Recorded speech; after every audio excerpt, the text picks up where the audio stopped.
એને દાણા તો એ લોકોએ લીધા ને પેલા વચન વધાવ બધું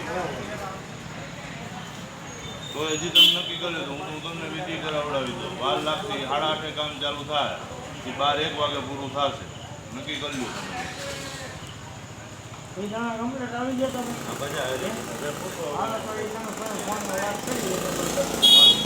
પછી તમારો હજી તમારે દાણા જોવા હોય તો જોઈ લો હજી તમારી પાસે 2 કલાકનું મારે 8:30 બીજા કામ ચાલુ કરવાના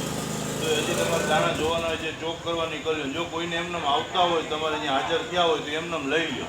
પછી તમને કોઈને મન દુઃખ ન થાય ભાઈ બરોબર છે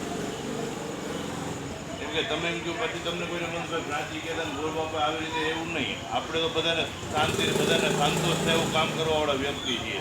એટલે જ આપણે ફોનમાં 3 થી 4 વાર પૂછ્યું ભાઈ તમારે શું વિધિ કરવી કયો વિધિ છે ને ભાઈ 84 પ્રકારની થાય એક પ્રકારની વિધિ નથી થતી હા દાદા તો હું એમને ગમે વિધિ કરાવી દઉં તો પાપનો ભાગીદાર હું ન બનું યાર હા એ વાત તમારે 100%